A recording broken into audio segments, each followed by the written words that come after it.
আসসালামু আলাইকুম ভিউয়ার্স, কেমন আছেন সবাই? আশা করি সবাই ভালো আছেন। তো থাম্বনেল দেখেই বুঝতে পারতেছেন আমি কি শিখাতে চলেছি, সিএলও থিওরি। তো আমরা সিএলও থিওরি কেন শিখবো এটার একটা ব্যাখ্যা দিয়ে নিই। আমরা এটা কেন শিখবো? আমরা এতদিন 3D সফটওয়্যার ব্যবহার করি নাই, কারণ আমাদের 3D সফটওয়্যারের যে আপডেট ভার্সনগুলো সব ফ্যাক্টরিগুলো ইউজ করতেছিল না। এখন কিন্তু সব ফ্যাক্টরি 3D ভার্সনগুলো ইউজ করা শুরু করেছে। অর্থাৎ গারবারে 3D, ল্যাকড়ায় 3D সব ধরনের সফটওয়্যারে কিন্তু 3D অ্যাড করেছে। তো অধিক ব্যবহার যেই সফটওয়্যারটা হয় 3D কাজের জন্য সেটা হচ্ছে সিএলও। এর জন্য আমরা সিএলও থেকে 3D শেখা শুরু করবো এবং সিএলওটা শিখলেই আমরা কিন্তু সব সফটওয়্যারের কাজগুলো বেসিক ভাবে করতে পারবো। তো এই সিএলও সফটওয়্যার শেখার আর একটা বেনিফিট হচ্ছে, এখন যে মার্কেট প্লেস চলতেছে, অর্থাৎ বাইং হাউস বলেন, ফ্যাক্টরি বলেন কিংবা বায়ার বলেন, বিদেশি ক্লায়েন্ট বলেন, সবাই কিন্তু 3D সফটওয়্যারের উপর কাজ বেশি নিচ্ছে। কারণ কেন নিচ্ছে? আগে যে কোনো গার্মেন্টস যদি আপনার ওয়েবসাইটে আপলোড করতে হয় অর্থাৎ বিক্রয়ের জন্য, সেই গার্মেন্টসের কিন্তু ছবি তুলে এডিট করে তারপর আপলোড করতে হয়। কিন্তু এখন ক্লায়েন্টগুলো করে কি, এরা 3D থেকে ভার্চুয়াল ডিজাইন করিয়ে সেই ডিজাইনের জেপিজি কিংবা পিএনজি ইমেজগুলো কিন্তু ওয়েবসাইটে আপলোড করে দেয়, যাতে কাস্টমার এই 3D ডিজাইনটা দেখেই বুঝতে পারে যে তার প্রোডাক্টটা কেমন হবে। এর কারণে কিন্তু 3D ডিজাইনের চাহিদা দিন দিন বাড়ছে। তো চলুন শুরু করা যাক। আমরা কথা না বাড়িয়ে আমাদের কাজে যাই। তো আমরা এই কাজগুলো করব, অর্থাৎ এই কাজগুলো বেসিক যে কাজগুলো আমরা শিখবো পার্ট বাই পার্ট। প্রত্যেকটা ক্লাসে আমরা মিনিমাম 20 থেকে 30 মিনিটের একটা লম্বা ভিডিও হবে।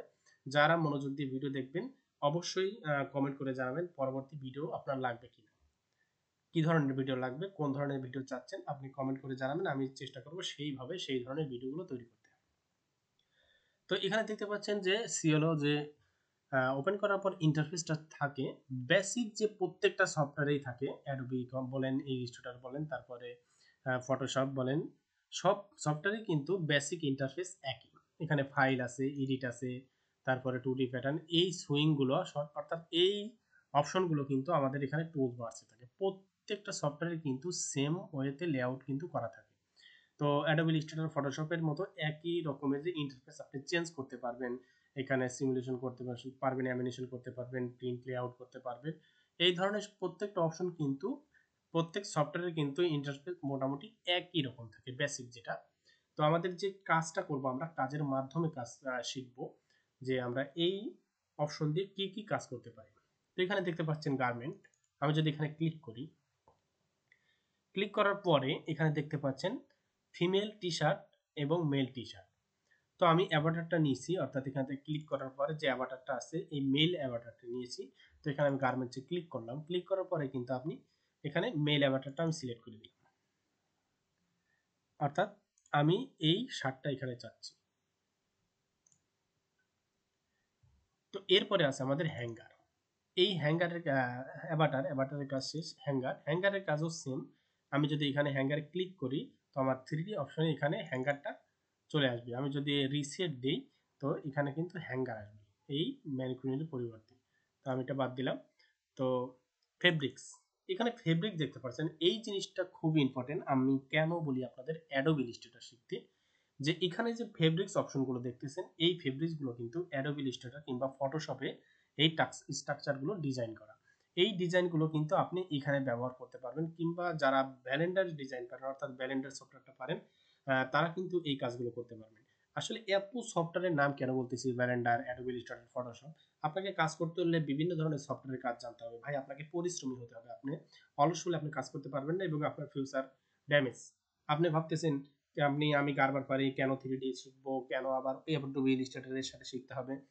আপনি একটা সফটওয়্যার শেখেন, প্রত্যেক সফটওয়্যারের বেসিক বেস একই রকম থাকে। দেখেন এখানে আমি একটা বেসিক জিনিস আগে বলি। এখানে দেখেন রেক্ট্যাঙ্গেল, এই রেক্ট্যাঙ্গেল কিন্তু আমাদের গারবারেও আছে। এই রেক্ট্যাঙ্গেলে সেম জিনিস অ্যাডোবি ইলাস্ট্রেটরে আছে। এই রেক্ট্যাঙ্গেল সেম জিনিস ফটোশপে আছে। এই রেক্ট্যাঙ্গেল সেম জিনিস ব্লেন্ডারে আছে।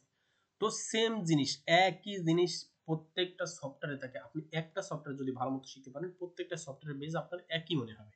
আপনি 2 থেকে 3টা ক্লাস করলে আপনি বুঝতে পারবেন যে আসলে আমি কি বোঝাতে চাই। এত সহজে আসলে কেউ বোঝায় কিনা আমি জানি না। যাই হোক, নিজের প্রশংসা না করাই ভালো।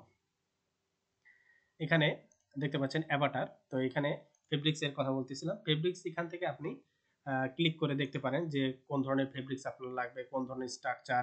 এখানে দেখতে পাচ্ছেন যে জিএসএম দেওয়া আছে, কত পার্সেন্ট জিএসএম, স্প্যান্ডেক্স, তারপরে থিকনেস কত মিলিমিটার, কটন কিংবা স্টেজ, কোন ধরনের প্যান্টার্ন কালার আপনি সব কিছু কিন্তু এখানে এডিট করতে পারবেন এবং এখান থেকে যে এই ফেব্রিক্সগুলো আপনি ডাউনলোড করতে পারবেন অনলাইন থেকে বিভিন্ন সাইট থেকে। এছাড়াও সিএলওর যে ওয়েবসাইট আছে সেখানে যদি আপনার রেজিস্ট্রেশন করা থাকে সেখান থেকেও ডাউনলোড করতে পারবেন।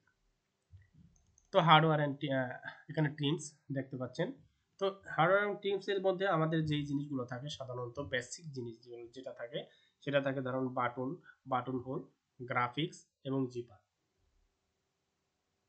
এই তিনটা জিনিস নিয়ে কিন্তু আমরা বেশি কাজ করি।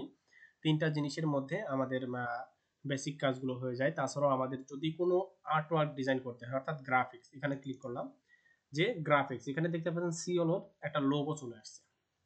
তো আমি কেন বলি বারবার যে অ্যাডোবি ইলাস্ট্রেটর শিখতে হবে আপনাকে এই কাজের জন্য। আপনি যদি এখানে একটা গ্রাফিক্স দিতে চান অর্থাৎ টি শার্ট, তো এখানে ব্ল্যাঙ্ক আপনি এখানে ডিজাইন করবেন, ব্ল্যাঙ্ক টি শার্ট, শুধু ব্ল্যাঙ্ক টি শার্ট না, এখানে আপনার বিভিন্ন ডিজাইন থাকবে, লোগো থাকবে, তারপরে এখানে ইনফোগ্রাফিক্স থাকবে কিংবা এখানে কোনো ডিজাইন থাকলো।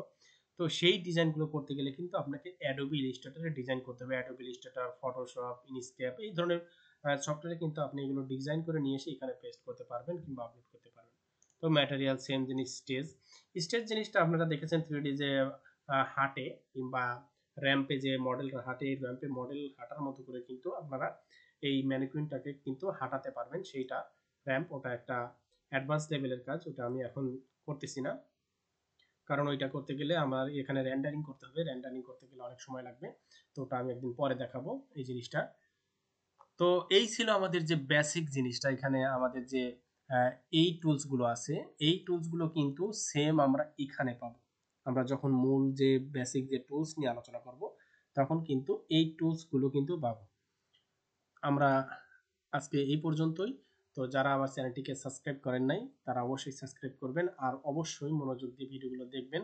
তৃতীয় বিশ্বের যুগে আপনাকে 3D জানতেই হবে, তাছাড়া দেখবেন একদিন আপনি পিছিয়ে গেছেন। হঠাৎ করে দেখবেন ক্লায়েন্ট রিকোয়ারমেন্ট দিচ্ছে, বায়ার রিকোয়ারমেন্ট দিচ্ছে, এমনকি ফ্যাক্টরি মালিক, বাইং হাউসের মালিক রিকোয়ারমেন্ট দিচ্ছে যে আপনাদের কাজ 3D তে করতে হবে, অর্থাৎ এখন আর ফটোগ্রাফি চলবে না, অর্থাৎ ছবিতে ক্যামেরা চলবে না, আমাদের 3D ভার্চুয়াল ডিজাইন ওয়েবসাইটে আপলোড করতে হবে। তো তখন দেখবেন আপনি পারতেছেন না। আর যারা স্টুডেন্ট আছে, যারা ফ্যাশন ডিজাইনে পড়াশোনা করতেছে তাদের কিন্তু অবশ্যই 3D ডিজাইনটা জানতে হবে। আর যারা ফ্যাশন ডিজাইনে পড়াশোনা করতে ইচ্ছুক, যারা বিনা টাকায় পড়াশোনা করতে চান, অর্থাৎ টাকা নাই কিন্তু আপনি ফ্যাশন ডিজাইন শিখতেই চান, আপনার শেখার আগ্রহ আছে, ইউটিউব চ্যানেল থেকে বিভিন্ন ধরনের ভিডিও আছে সেগুলো দেখে শিখবেন। তো অবশ্যই সফটওয়্যারগুলোর কাজ শিখবেন, ড্রয়িং শিখবেন। কিন্তু একটা প্রাতিষ্ঠানিক যদি সার্টিফিকেট পেতে চান তাহলে কিন্তু আলিসান ইউনিভার্সিটিতে আপনারা সার্চ করে দেখতে পারেন, সেখানে কিন্তু অনলাইনে ফ্যাশন ডিজাইন কোর্স করায় ফ্রিতে। তো এখানে আপনি ফ্রিতে করতে পারবেন। সেখানে কিন্তু অনেক ওয়েবসাইট আছে, অনেক ইউনিভার্সিটি আছে যারা ফ্রি কোর্স করায়। তো আপনি এখান থেকে ফ্রি কোর্স করে নিতে পারেন। তো আজকে এই পর্যন্তই, ধন্যবাদ সবাইকে।